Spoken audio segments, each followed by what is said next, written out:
everybody, and welcome to Off the Rack. I am Sal. And I'm Tiffany. Okay, there are a couple things that are different right now. It's just the two of us. That's right. And also I'm wearing glasses. Yes. People don't handle change very well. I don't know who you are. No, it's true. Well, what if I did this? Sal! Yes. What? It's me. I have bold truths to tell you. I can't see. Today, we're going to be talking about The Killing Joke from 2016, directed by Sam Liu, with voice talents of Kevin Conroy, Mark Hamill, and Tara Strong. It's a little different. Yeah. So why not, you know? We're still going to apply the same basic off-the-rack formula, though. We're going to break down this review by its art, its writing, its story, and go from there. Okay. Maybe even the direction. We'll see about that. But initial thoughts on Batman: The Killing Joke. We just saw it. We literally just got back from an hour ago. That's right. Having seen the movie. What were your initial thoughts? It was different. Yes. It was different. That's the big takeaway for The Killing Joke. Movie adaptation, if you can even call it that, is it's very different, and it elicits a very different response. At least it did for me. Yeah. The average age of the people in the audience was probably about 45. Taking a sampling of the people that were surrounding us. Yeah, you know what? Yes and no, because on my left there was some people younger who crowd. skewed a little younger. Yeah. But it's funny. To my right, it was all people in their 50s. Yeah.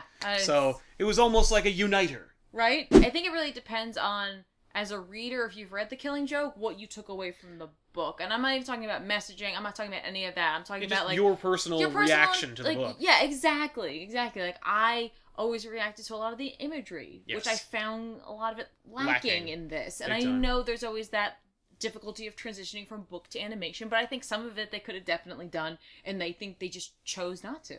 I can agree with that wholeheartedly, and from there, let's talk about the art for the movie. Obviously, they couldn't just do Brian Boland's kind of realistic style. They had to do something different. Yes. And so, as such, I think that they did an okay job blending some styles. Yeah, I agree. Because they did a more or less kind of interpretation, if we're carrying on the theme of interpretation, of Brian Boland's art. The Batman design is almost strikingly perfect. Yeah. In certain points. And I don't know if it's just because of the voice acting in this, but I felt very much a connection to the animated series in a sense, which is kind of weird. Yeah, no, I hear you. In just certain characters and some of the background and just some of the animation movements themselves, like I just got this glimpse of the animated series. Of the old and again, that could just be my brain interpreting things because of the voice acting. No, I think it is a good blend, I think, of what they did with Under the Red Hood. Okay. Where it's a much more cartoony, kind of fluid style. They moved away from the Bruce Timm, everyone's a triangle. Yeah. But they also moved away from the Justice League War, everyone has huge freaking broad shoulders but tiny little heads. Right. For some reason they did that for a little while. They seem to have moved away from that a bit. I think they got the message there. But it still wasn't I felt like the animation wasn't nearly as good as Under the Red Hood. Yeah. Under the Red Hood, it was also a straight up adaptation, by the way, written by the guy who wrote the book. Right. Which is kind of funny. Right. But it's and everyone kind of points to it as their favorite animated movie. movie. And yet I totally see how that would be difficult in this case. Oh, it's not like they're going to be like, "Hey, Alan, I know that we're not really on speaking terms, but would you like to do a DVD adaptation of your work?" I'm sure he would have totally been on board for that. Yeah. No. But you have to ask. I would love to see that correspondence, that telegram you would have gotten from Alan Moore. Yeah, he would have come by pigeon. Yes, carrier pigeon, I believe. Yeah, just no. Or owl. The fight choreography was kind of really good. Yeah. Batgirl's in the movie, and she does some really cool stunts, and she does some really fluid, ass kicking that is believable and realistic, and that I was like, that's good. Yes. It's not like a weird, I don't know how they, she kicks his ass. Yeah. I don't know how you make that happen, make it work, animators. They clearly had a plan, like Avatar: The Last Airbender, where they were like, do it like this, and they had a whole storyboard.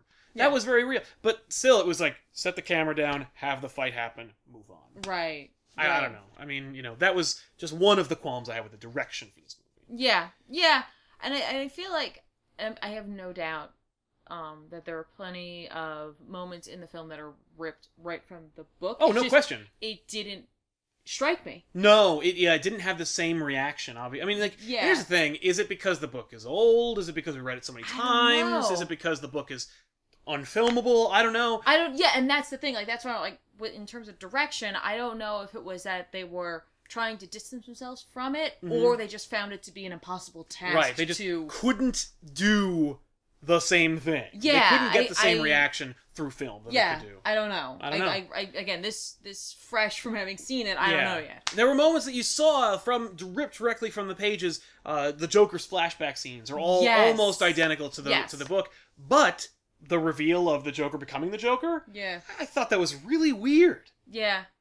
They did this weird thing where they took a drawing, the iconic image of the Joker, with the going insane, and they just kind of like puppeted his mouth. Yeah, it was less animation and more like a vector. Yeah, it was weird. And I guess that was their way of being like, we can't possibly recreate this moment from the comic, so we'll just give it to you. Right, and that, you know what though, like that thought process, while very nice and it can be right, we genuine, appreciate the attention to detail. It was so out of place with everything else that was happening. And I think that actually happens earlier on too with the Joker. Like early on, I was like, well, what is happening here? And then we didn't return to it again until that point, and then we never see it again. It's not like it punctuates very like poignant or important. Right, it's not like they're like, okay, this is a huge beat from the comic. We're gonna just do the page. Right, like we'll do it just like that style. Like at the end, like you'd think that ending. Oh my god, yeah, would the be last something like that, but Batman and the Joker. They didn't. No, there were a lot of like weird steps that they took to distance themselves from the book, to the detriment of the story. Yeah. And the imagery thereof. Right. So we got the art, we got the direction. Let's talk about the writing. Okay. Because it was an adaptation, which, by the way, they didn't say in the credits. They didn't. They just say it was written by Brian Azzarello. Right. And you know what was really funny? What's that? My experience of sitting there in the theater with Sal on my right. He's read the book several times. I've read the book a couple of times. He's read it far more than I have. Doesn't matter, but yeah. Dude directly on my left didn't know anything about it. You know what's funny? The guy on my right never read the book either. And I could hear him asking his pal all these questions. And I was like, the book does a little better job of explaining certain things. Yeah. And that's what I thought was really interesting. Like, I heard him being lost along the way a little bit. Well, and that's what happens when, I think, and it's funny because the dude knows how to write, obviously. He's an accomplished author. He's written award-winning comics. I think that's what happens when you don't really understand the material, or you don't respect it enough. It could be. It could also just be his interpretation, because if nothing else, this book is open to a variety of interpretations. It has been for years. I mean, you look at like what Cameron Stewart has to say about what it did to Batgirl and whether it even has a place in this modern world. Yep. You know, you find lots of people who have their own very different interpretations. I was surprised. Grant Morrison has a very interesting interpretation that everybody seems to have subscribed to.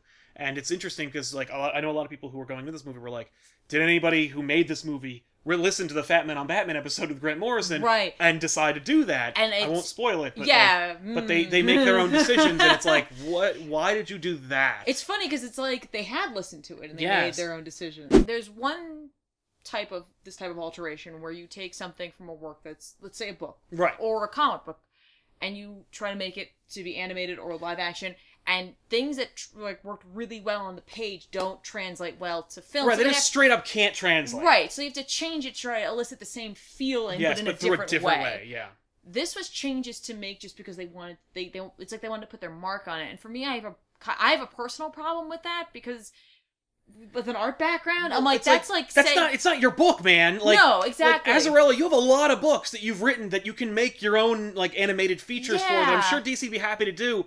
When you take Alan Moore's Killing Joke, just do the damn book! Yeah, like... Now, I know that the book is, like, 80 pages, and so it'd be, like, 20 minutes. Yes. People would go. People couldn't sit down in the theater. No, it's true. And they had to extend... sold out. Biggest opening for a Fathom event, I think, ever. And they had to add another screening. Yes, when we were leaving, people were lining up for the next one. Yeah. And I know part of it is because the interpretation others have of this book, and they wanted to try to alter that and change it, or I don't even know. Right. Here's the thing. I don't know.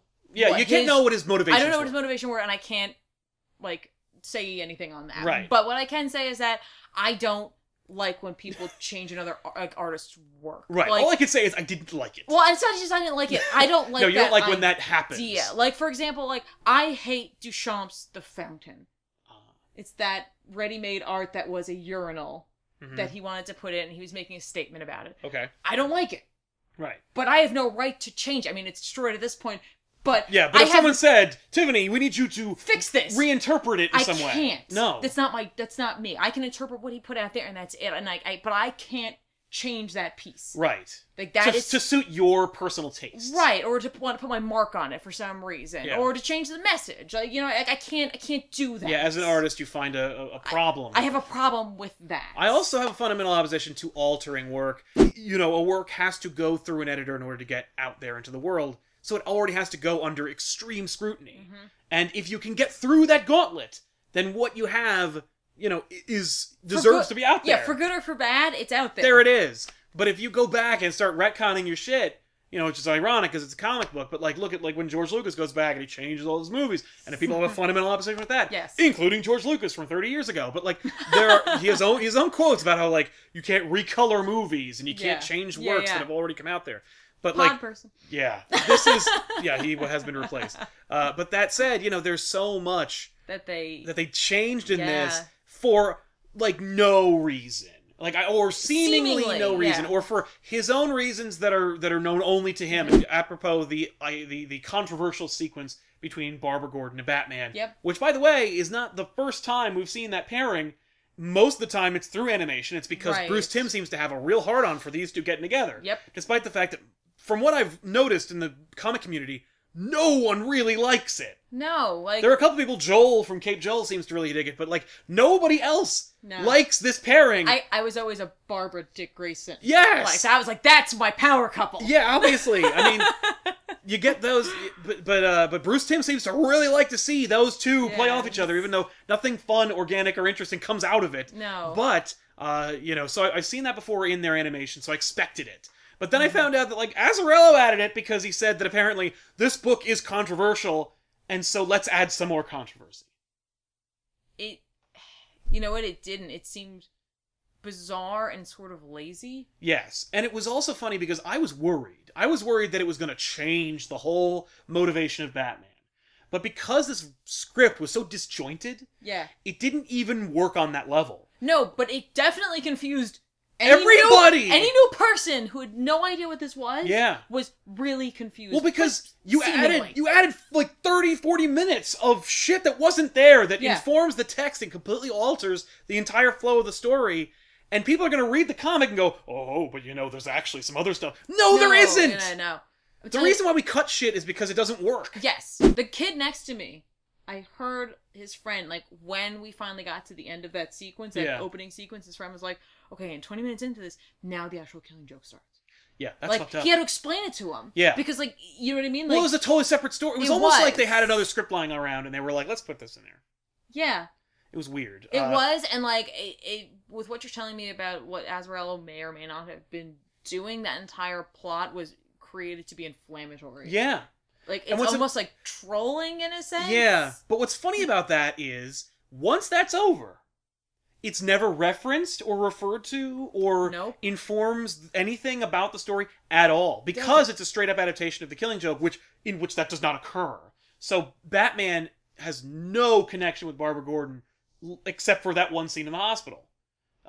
And that's it. Yeah. So, like, you're watching this and you go, okay, well, we just had this, and it should change what it does, what happens here, and narratively speaking, it does. Batman's motivation for finding the Joker is now that his ex-girlfriend has been attacked. I guess, or you could interpret it in that way. Yeah. But Batman doesn't change his character from the movie or from the book in this movie. So once it gets to Killing Joke, all that it's like you didn't need it. Yeah. Which is like, no kidding. Yeah, like if you want to do a Batgirl movie, then do a Batgirl movie. People will buy it. Yeah. You don't have to just call it The Killing Joke to trick people into buying a Batgirl movie. Yeah, no, just make a Batgirl movie. Or do a Batgirl short that is a supplement to The Killing Joke. Right? Like, just do that. But don't make it part of the whole thing. Yeah. Because it changes what it is. But it does. But then, if you do that, then you have to... You have to change the whole thing. Yeah, you have to accept that you've done that. Yeah, and then it has to have an effect on the rest of the story. Right. It's like, it literally is like he wanted to have his cake and he wanted to eat it too. Like, he's like, I'm going to do the Killing Joke story. Right. But I want to do my own thing. Yeah. But I want to do the Killing Joke story. Right. There's so many other interpretations, there's so many other weird steps that were taken that fundamentally change what happens between the panels in this book that you're like, why did you do that? And you could only have done it because you wanted to make some kind of other Yeah, like, I don't... point. Yeah. Because we're talking about, there's a scene in which Batman talks to some prostitutes. Yes, after talking to a bunch of... He's interviewing the criminal underworld to find where the Joker is.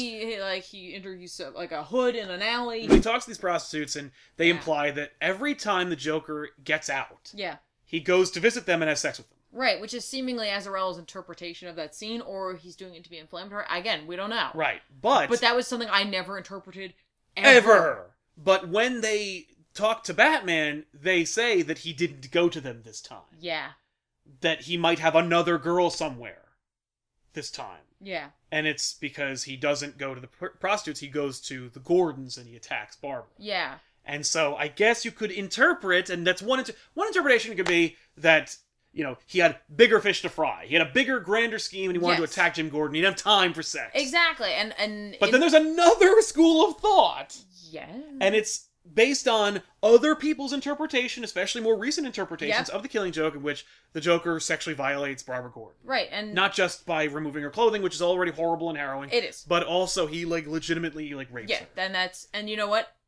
Everyone has opinions there, notwithstanding. Right, everyone has a right to interpret as they see But fit. Azzarello, I don't know if it's necessarily clearly states, but he very, very subtly implies, almost borderline not subtly implies, that because the Joker doesn't visit the prostitutes, instead he visits Barbara Gordon. Right, and I offered a counter to that it could be that the Joker, instead of, like, feeding his animalistic urges in that sense, it's going to be, like, satiated by the fall of Jim Gordon. Right, exactly. Which is another interpretation. It is.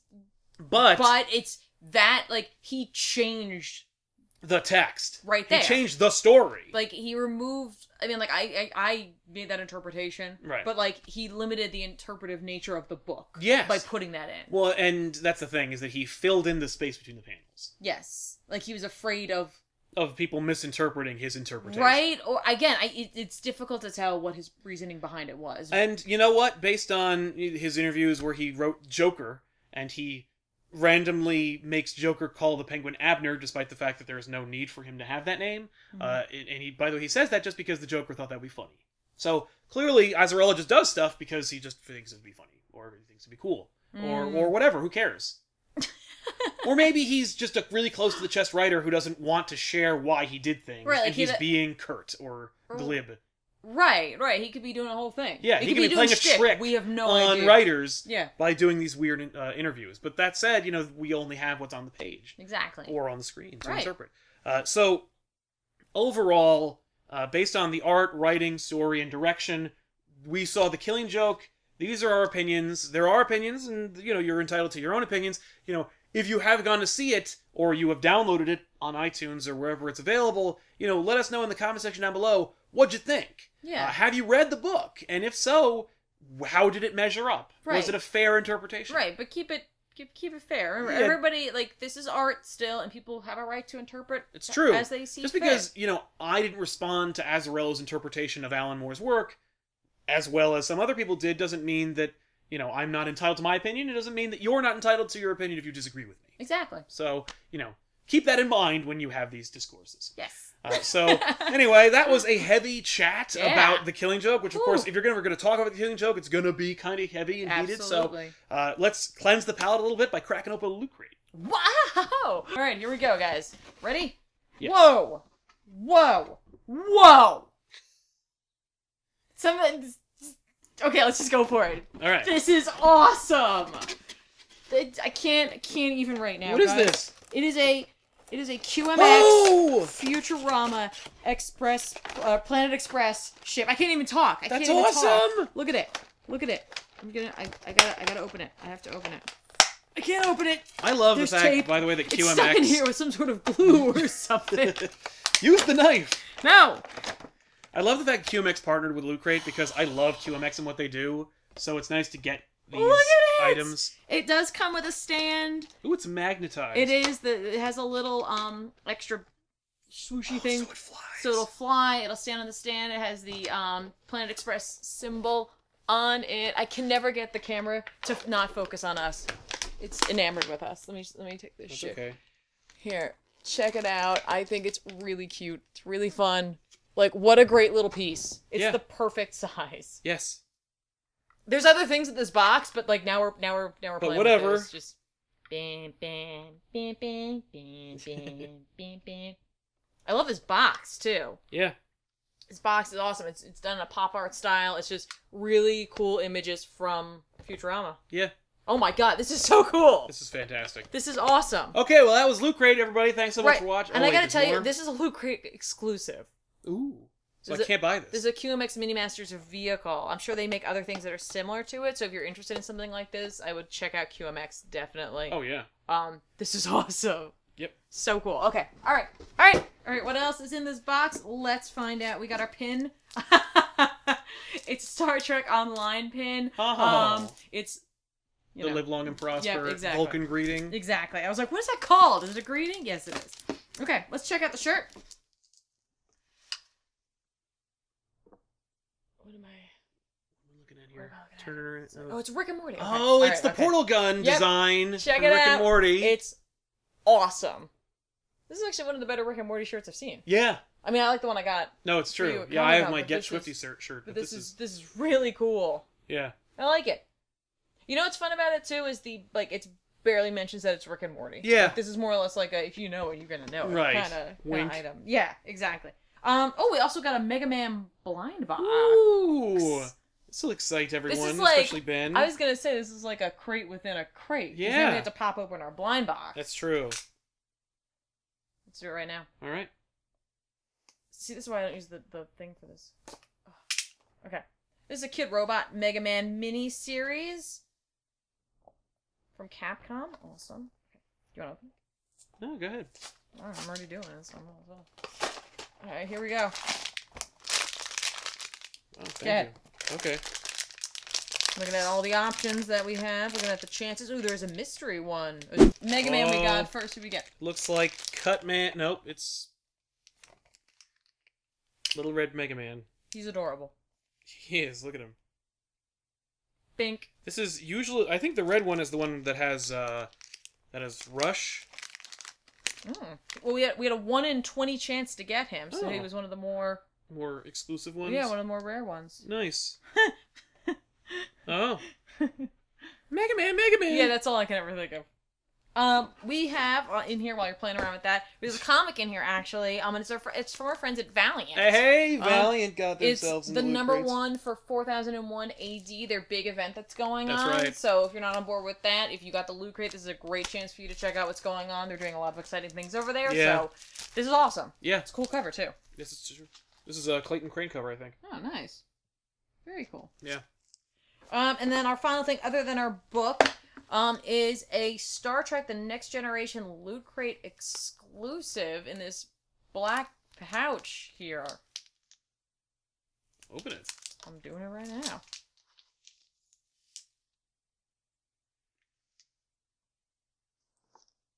Is it a sticker? It's a sticker. Oh, it's heavy. It is heavy. Ooh. It's a sticker for the USS Enterprise. Yep, it's a Star Trek dedication plaque replica decal. So that's awesome. It covers about 4.5 by 3 inches. So that's awesome. Yeah. You could totally put this on your laptop or your car. Or your car, absolutely. It's really, really cool. And I gotta tell you, in the magazine, there's a coloring book.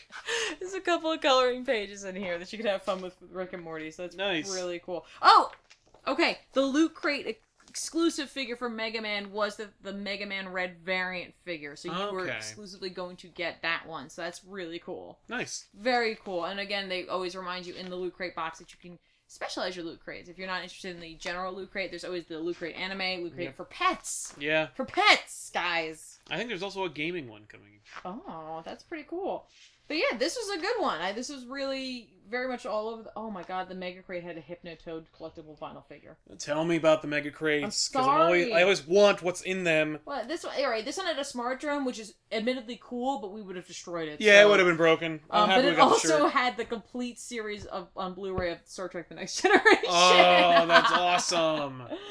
So a lot of really cool stuff that was in the Mega Crate. If you ever want a chance to actually win the Mega Crate, you have to sign up for Loot Crate. Oh yeah, and you can do that by going to lootcrate.com/ComicPOP using the promo code TV Little House. That's right. Will save you 10% Absolutely. on your Loot Crate. And don't forget the fact that as a member of the Loot Crate community, if you tweet out or like Instagram tag your Loot Crate pictures, you can end up in the Loot Crate magazine and share your Loot Crate swag. Yeah. Swag! I just wanted to use... Oh, there's also a maze! You gotta get Bender to his booze. Nice. Oh my god, that's cool. Yeah. They also have a list of their 8 favorite Rick and Morty worlds and realities. It's kind of fun. Yeah, well, they limited themselves. That's true. Very cool. Well, there you go, guys. This is a good one. This is a great one. I'm a fan. This is... I mean, for us, I think the standalone winner is the Planet Express ship. Yep. It's freaking awesome. But I also love this pin. I love the pin. And I'm excited for the comic. Like, I like when they add the comic in. That's really awesome. Especially when it's a Valiant book, because you know it's going to be fantastic. And again, this is Loot Crate exclusive. Yeah. Ooh. For your variant collections. I'm going to open up my Vulcan pin right now. Nice. You're going to live long and prosper? I'll try. Yeah. Well, gotta be careful with that knife. That's going to help. Yeah, thank you. Well, thanks a lot for watching this episode of Off the Rack, everybody. We'll see you guys next time with another episode. I am Sal. And I'm Tiffany. Keep on reading, or watching in this case. Yeah. Bye.